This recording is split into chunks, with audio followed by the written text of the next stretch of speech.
केंद्रीय मंत्री ज्योतिरादित्य सिंधिया ने कतर से रिहा हुए रिटायर्ड 8 भारतीय पुरुष नौसैनिकों के रिहा होने पर कहा कि प्रधानमंत्री नरेंद्र मोदी जी के नेतृत्व में प्रधानमंत्री जी ने एक बार नहीं लेकिन बार बार दिखाया है कि उनके कार्यकाल में यह केवल प्रधानमंत्री नहीं, वह प्रधान सेवक हैं, वह प्रधान रक्षक हैं।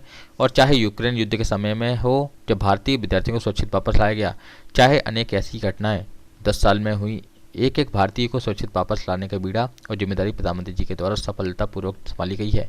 यह एक और उदाहरण है इस एक जिम्मेदारी का, उसी की एक भावना का, केवल देश के अंदर 140 करोड़ भारतीयों के प्रति ही नहीं लेकिन देश के बाहर 2.5 करोड़ भारतीयों के प्रति भी, जो 110 देश में अपना जीवन यापन कर रहे हैं।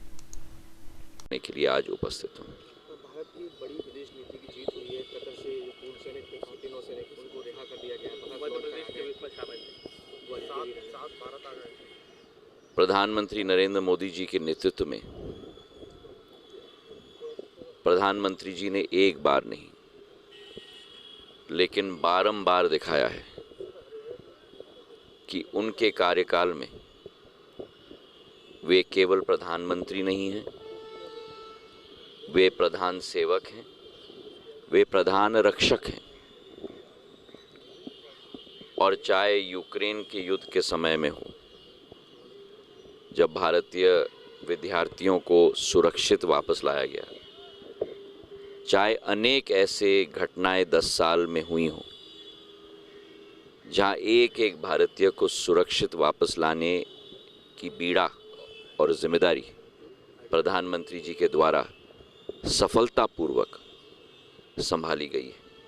ये एक और उदाहरण है उसी एक जिम्मेवारी का, उसी एक भावना का।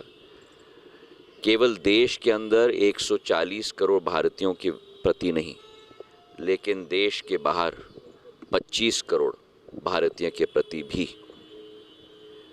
या 2.5 करोड़ भारतीय के प्रति भी, जो 110 देशों में अपना जीवन यापन कर रहे हैं। बहुत बहुत धन्यवाद। पार्षदों के बाद अब कहा जा रहा है कि चलिए आप भी हैं लाइन में, कतार में।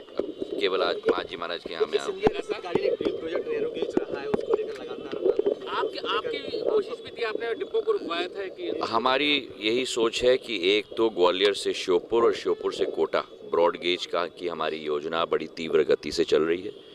और हम ये भी हमारी कोशिश है कि वो हमारी विरासत है तो किसी रूप में हम लोग उसे ग्वालियर में रखें, पर उसकी फीजिबिलिटी भी हम लोग एग्जामिन कर रहे हैं अनेक संस्थानों के साथ, और आगे जाकर उस पर भी कार्य करेंगे।